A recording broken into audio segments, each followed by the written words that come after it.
Bonjour à tous mes chers odorateurs, je suis ravie de vous retrouver sur ma chaîne qui est dédiée à la parfumerie de niche. Comme promis, on continue à explorer les parfums gourmands. Et vous allez voir que je vais vous proposer aujourd'hui 10 fragrances particulièrement gourmandes et osées. Oui, chacune à sa façon. Je vais vous expliquer tout ça.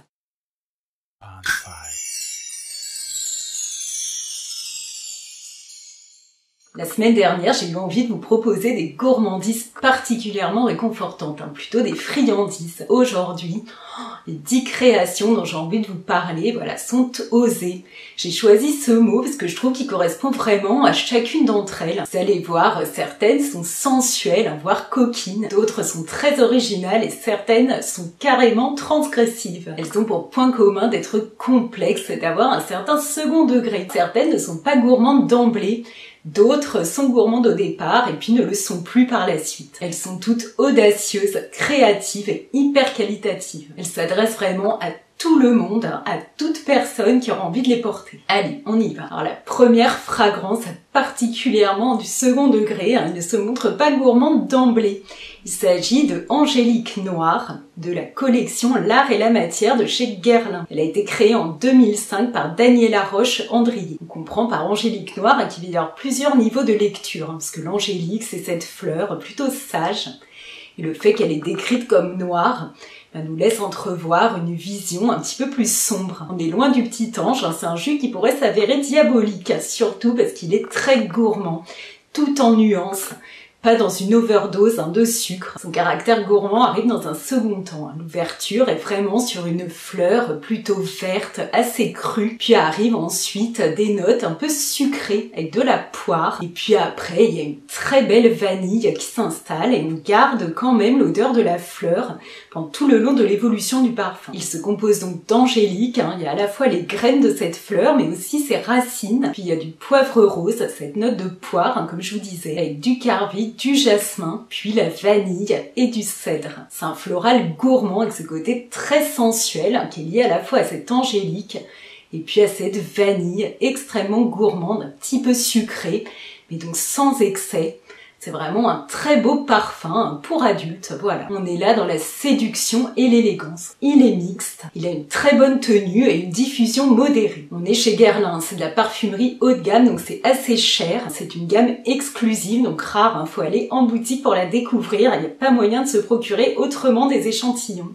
Donc voilà. Quand vous aurez l'occasion d'aller en boutique, allez mettre votre nez sur Angélique Noire, toute cette gamme L'Art et la Matière qui est vraiment très très belle. La deuxième fragrance qui est une gourmandise osée par son caractère dark, sombre, c'est Cherry Punk de chez Room 1015. C'est un jus qui a été créé en 2020 par Jérôme Épinette. C'est un univers qui est tout récent, alors j'ai pas compris trop de quelle origine ils sont, qui mêle la musique et les fragrances. On est dans le rock, le punk, l'électro. Là, son nom annonce la couleur, on est dans un gourmand sombre, dark, il est cuiré, épicé, vraiment très très beau et très intéressant. On retrouve donc cette cerise avec du poivre, du Sichuan, du safran, puis il y a des notes fleuries avec du mimosa, de la violette et du jasmin, et enfin du cuir, de la fève tonka et du patchouli. Pour les amoureux des parfums cuirés, c'est un beau gourmand, on sent très très bien ces notes de cerise.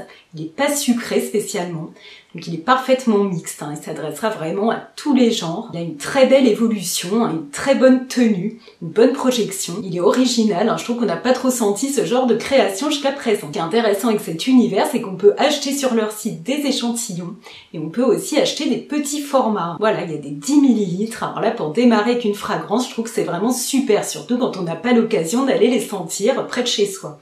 Et en ce moment, on sait combien c'est compliqué. Voilà une pépite de 2020 que j'ai découverte cet été au Nez Insurgé, qui est une parfumerie de niche très sympathique à Bordeaux. C'était donc Cherry Punk. La troisième fragrance qui est une gourmandise, alors là particulièrement osée, c'est Side Show de chez Gris Gris. Elle a été composée en 2016 par le nez Anaïs Biguin. Là, on a tous les critères du gourmand osé, parce qu'on est vraiment dans une gourmandise qui cache son jeu. Il y a des notes vraiment très très très animales en arrière-fond de ce parfum. Puis il y a vraiment une gourmandise exacerbée avec des notes de Pomme d'amour et de Barbe à Papa. C'est un parfum extrêmement original. Donc Gris-Gris est un univers qui propose des parfums pour les peaux tatouées. Bien sûr, les peaux non tatouées peuvent aussi profiter de ces belles créations. C'est une gamme particulière de Jardin d'écrivains qui est un univers de parfumerie indépendant. Le sideshow correspond à des exhibitions de cirque au 19e siècle aux États-Unis. Donc on retrouve cette ambiance de fête foraine avec la Barbe à Papa et la Pomme d'amour. Puis ensuite arrive le côté sombre avec du cuir, du baume de tolu. Puis ça s'arrête pas là, il y a aussi des notes de daman du Cap. En fait, ce qu'on appelle la pierre d'Afrique, ce sont les excréments du daman d'Afrique, qui est un petit rongeur. Donc, il y a cette note très animale, qui est un des rares ingrédients naturels à pouvoir être utilisé, parce qu'il ne fait pas de mal à l'animal. Il est utilisé en parfumerie depuis des siècles. Là, on nous parle d'un enchantement monstrueusement attractif. Donc on obtient une création très originale pour les plus audacieux. Alors là, on passera pas du tout inaperçu avec ce parfum. Il a une dimension érotique, mais sans vulgarité. Pour moi, il m'évoque des notes de vernis à ongles. Donc je trouve qu'il a un caractère un tout petit peu plus féminin. Voilà, il est sucré, gourmand, extrêmement érotique comme je vous disais. Sa tenue et sa projection sont vraiment très bonnes. Pour celles et ceux qui auront envie de le découvrir, on peut acheter des échantillons sur le site Jardin des écrivains, donc en cherchant l'univers Gris-Gris. La 4e fragrance qui est extrêmement gourmande, presque sirupeuse et à la fois extrêmement sensuelle et séduisante. C'est Majaina Sin de chez The Different Company. Elle a été créée en 2017 par Emily Copperman. On est là dans un jus extrêmement gourmand, presque un bonbon sirupeux, avec des notes, un accord crème de marron. À la fois, elle est extrêmement sensuelle, parce qu'elle a des notes fleuries d'orchidées, je trouve, qui lui donnent un charme presque solaire. La parfumeuse nous propose un voyage dans les terres reculées de Madagascar, et nous propose ce parfum constitué avec les ingrédients qu'on trouve sur cette île. Donc le gingembre, la cannelle, la vanille et le bois de gaillac. Ce sont des ingrédients très précieux. C'est Nissou de la chaîne Nissou Parfum qui m'a donné envie d'aller sentir ce jus. J'avais acheté tout le coffret des senteurs de chez The Different Company, de toutes leurs créations. Mais j'étais passée à côté de celui-là. Il fait partie de la gamme des Hespéridés, donc je m'attendais pas du tout à y trouver ce genre de parfum. Il est à la fois gourmand mais léger, il n'y a aucune lourdeur et pas du tout vulgaire et vraiment très chic, je dirais, pour les amoureuses des fleurs solaires, puisqu'il y a de l'orchidée, des fleurs blanches, de la fleur d'oranger. Il va avoir une bonne tenue et une diffusion modérée. On nous parle d'un côté cuiré, salé et baumé. Mais franchement, c'est très sucré, tout en fleurs, très joli, très élégant encore une fois. Il se compose de bergamote, de bigarade, de gingembre, de poire, de cannelle, de fleurs d'oranger, d'héliotrope, d'orchidée, de fève tonka, d'ambre, de vanille, de musc, de bois de gaillac et de bois de santal. Un vrai régal. Très charnel et féminin. Alors voilà pour ce voyage exotique à Madagascar. Pour ceux que ce parfum intéresse, il existe des petits formats pas trop coûteux sur le site de The Different Company. Alors la 5e fragrance, qui est une gourmandise totalement transgressive, c'est Musique Festival de la gamme Replica chez Martin Margiela. Elle date de 2017. C'est un parfum sucré, boisé, avec des petites notes de substances illicites, parce qu'on retrouve un accord de cannabis. On nous parle carrément d'une invitation à fuir la réalité. Il est très original et il sera apprécié par ceux qui aiment l'odeur de cette substance illicite. Alors c'est pas tellement mon cas, mais franchement je trouve que c'est un joli parfum et cet accord-là ne prend pas le dessus. Donc vraiment il est bien équilibré et très agréable avec ce côté sucré gourmand tout à fait sympathique. On retrouve donc ces notes transgressives avec de la pomme rouge, de la feuille de violette, puis du patchouli, du tabac, de l'encens, du cuir, du cyprès et du cèdre. C'est un régal. Il est mixte et il a une très bonne tenue et une bonne diffusion alors que c'est une eau de toilette. Voilà, si ça vous tente, penchez-vous sur Musique Festival et la gamme Replica est assez abordable et il existe des petits formats. Ce parfum peut être une alternative intéressante à By the Fireplace de chez Replica, qui est vraiment gourmand, très agréable, assez original, mais maintenant qui est très porté, qui est très connu, qui a énormément de succès.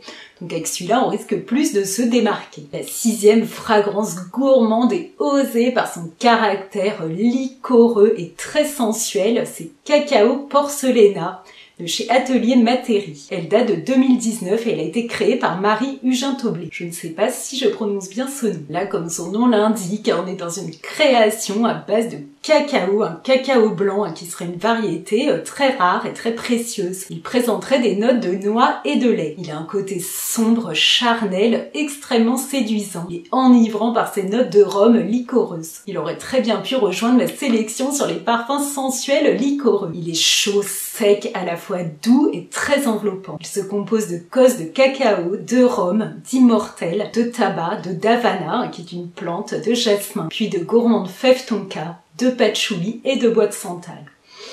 Un régal, c'est un très beau parfum, très élégant, très qualitatif, mixte, parfait pour faire tourner les têtes. Il a une très bonne tenue et une diffusion plutôt modérée. Les créations Atelier Materi sont très intéressantes, assez originales et qualitatives. Par contre, il n'existe que des grands formats. Ça, c'est un peu dommage, d'autant plus qu'elles sont pas faciles à trouver. Pour aller faire leur rencontre, c'est pas si simple.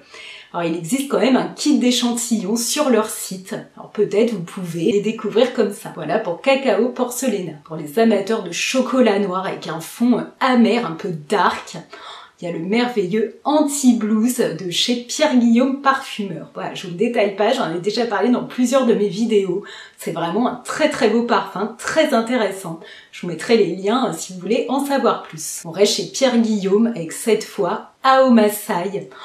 Un jus gourmand et osé, et là il est osé parce qu'il est extrêmement original. On est dans une gourmandise incroyable, originaire d'Afrique, avec des notes très particulières et très très belles. Pierre-Guillaume compose lui-même tous ses parfums, il est indépendant, vraiment très très très talentueux. Voilà, celui-là date de 2006. Il le transporte en Afrique noire, dans l'art des baoulés. Pour moi, il est très intriguant, parce qu'il ne correspond pas à ma bibliothèque olfactive. Du coup, c'est vraiment une nouveauté très stimulante pour mon nez. Il est chaud, doux, réconfortant et enveloppant. Il associe des notes gourmandes, sucrées, mais aussi amères. Il est dense, compact. Pour moi, il n'y a pas de lourdeur, mais peut-être qu'il pourra écœurer certains. Ça n'est pas mon cas. On retrouve des notes de café, de bois de cachemire. Il y a aussi du caramel, de la noisette, de l'orange amère, puis de l'encens avec un accord réglisse, avec du baume de tolu, du foin et du vétiver. Voilà, un parfum extrêmement original, très audacieux. Alors là, vraiment, tout le monde ne l'assumera pas. Peut-être qu'il ne plaira pas à tout le monde. Alors, il s'adresse aux hommes comme aux femmes. Je pense qu'il est vraiment tout à fait mixte, parce qu'il est tellement particulier. Je pense qu'il sera choisi par des personnes qui auront envie de le porter, quel que soit leur sexe. C'est vraiment un très beau parfum, très qualitatif, avec une très bonne tenue et une diffusion plutôt modérée. Alors, ceux qui veulent le découvrir, il existe chez Pierre-Guillaume Parfumeur 3 kits découvertes. Alors un avec toutes les créations, donc il est très très coûteux parce qu'il y en a beaucoup. Et puis un kit avec les best-sellers, mais on peut aussi composer soi-même son coffret avec 15 fragrances de son choix. Voilà pour Aomasai. Alors la 8e fragrance et pas des moindres. Alors là, en termes de gourmandise extrêmement osée, je vous propose Asiade du merveilleux créateur né Marc-Antoine Corticciato. Voilà, pour Parfum d'Empire. Cette création qui date de 2008 est un concentré des plaisirs charnels. Voilà ce que nous explique le parfumeur. On retrouve là tous les composants de la séduction et de l'érotisme. Vraiment un superbe parfum, extrêmement qualitatif, comme toujours, avec ce merveilleux créateur. Asiade serait une héroïne de roman. Elle vit dans un harem à Istanbul. C'est un parfum oriental aux 1000 délices, à la fois gourmand, charnel, sensuel, animal, terrible, cuiré, très très beau. Il ne lui ressemble pas, mais on retrouve la qualité, la construction extrêmement complexe de Hors du Sérail de Naomi Goodser. C'est un parfum qui lui a été composé par Bertrand du Chauffour et qui nous évoque aussi tous ces plaisirs du corps. C'est un régal pour les sens, il est magnifique. Il se compose d'un accord de grenade avec des notes liquoreuses de dattes confites, d'orange et de pruneau, avec une farandole d'épices, du gingembre, de la cannelle, du carbi, de la cardamome, puis du tabac, du patchouli, de la vanille, du ciste, de la caroube et du musc tonquin qui lui donne ce caractère animal, très sexuel, érotique donc. Vraiment, on est dans une élégance sans aucune vulgarité. Je reprends les mots de Marc-Antoine Corticciato. Donc il nous parle d'une création excessive et charnelle qui ruisselle de sensualité. Voilà. tout est dit. Elle est mixte, hein, comme je vous disais, elle est extrêmement qualitative, une très bonne tenue, une très bonne diffusion, hein. On est dans l'opulence. Superbe. Voilà pour Asiade. Pour moi, les parfums d'Empire sont vraiment de la très haute parfumerie. On est vraiment dans un savoir-faire d'excellence. C'est un univers qui n'est pas facile à trouver, hein, diffusé de manière très confidentielle dans des parfumeries de niche. Si ça vous intéresse, vous pourrez les trouver à Paris, chez Marie-Antoinette, chez Liquide et chez Jovois. Dans chacune de ces parfumeries, vous serez très bien reçu, hein. On pourra vous offrir des échantillons. La 9e fragrance, qui est une gourmandise osée cette fois par son caractère original, c'est Phénicia de chez Ilet. Là encore, on est chez un créateur indépendant, hein, qui compose lui-même tous ses parfums. Celui-là date de 2005 et c'est un extrait de parfum. Donc il a une très forte concentration. Voilà un univers de haute parfumerie avec un très grand savoir-faire, encore une fois. Phénicia nous transporte au Moyen-Orient, à l'époque où on faisait le commerce des fruits rares et des épices. Phénix, c'est le nom latin du palmier. Et là, on est dans le fruit, on est dans la date. Oh, succulent parfum, un peu en sucré salé. Voilà en quoi je le trouve osé. Il a une gourmandise très originale. Il n'est pas du tout commun, mais il est extrêmement chic et élégant, hein, très qualitatif. Vraiment très raffiné. Il est dense et épais, hein, mais il est sans aucune lourdeur. Hein, vraiment, il n'est pas du tout écœurant. Très beau. On y retrouve des joyaux de l'Orient avec la date, avec de l'encens, du oud. Il y a aussi du vétiver, du ciste, du bouleau, du cèdre et du bois de santal. Il y a cette date sucrée avec le vétiver, hein, qui a un petit côté salé. Donc vraiment, hein, comme je vous disais, on est dans du sucré salé. Il a une dimension végétale avec les bois et puis terreuse aussi, avec des notes animales, sensuelles, qu'on doit au oud notamment et au ciste. C'est une très belle composition, mixte, qui plaira peut-être cette fois plus aux hommes, avec une tenue incroyable et une bonne diffusion. Moi, franchement, elle m'a conquise. Parmi les extraits de parfums de chez Ilet, j'ai repéré Bubblegum Chic. Alors, je ne l'ai jamais senti, mais bon, il est décrit comme intense et direct comme un fantasme.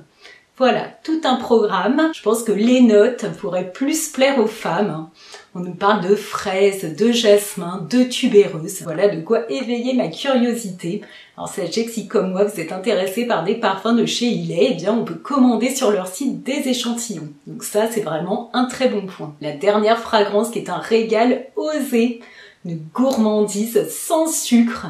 Alors vraiment très intrigante, hein. Elle est osée parce qu'elle est extrêmement originale et puis émanant d'une maison, là encore avec un très grand savoir-faire. C'est Jeu de peau de chez Serge Lutens. Elle a été créée en 2011 par le nez Christopher Sheldrake, en collaboration bien évidemment avec le maître Serge Lutens. Très beau parfum. Il est très particulier, hein. Il a été décrit au départ comme du pain qui sort du four, hein, qui représente les odeurs du petit déjeuner, du pain grillé. Il est beaucoup plus que ça, hein. Il est chaud, il est enveloppant, caressant. Très intéressant. Il se compose de notes de blé, de lait, de réglisse, de noix de coco, d'immortelle, associé à de l'osmanthus, de l'ambre et du bois de santal. Il est vraiment très loin d'être commun. Il est très beau, hein, c'est un vrai délice.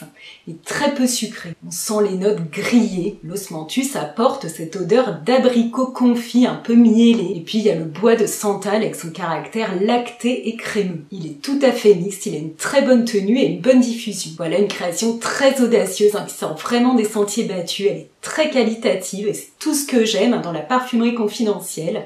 Voilà, un créateur qui ose. Alors voilà pour Jeu de peau. Si vous voulez aller les sentir avant tout achat, eh bien il vous faudra vous rendre en boutique Serge Lutens, hein, il n'y aura pas le choix. Alors voilà pour ma proposition de 10 parfums gourmands osés. Dites-moi si vous aimez ce type de fragrance et si c'est le cas, eh bien lesquels portez-vous? N'hésitez surtout pas à me laisser vos commentaires, hein. Je suis toujours ravie de vous lire et je prends beaucoup de plaisir à vous répondre. Bien sûr, si vous avez aimé ma vidéo, eh bien je vous invite à la liker, partagez-la autour de vous pour faire connaître ma chaîne et l'aider à grandir. Abonnez-vous pour explorer avec moi les univers de la parfumerie de niche. Et en attendant de nous retrouver très bientôt, eh bien je vous embrasse très fort. Au revoir.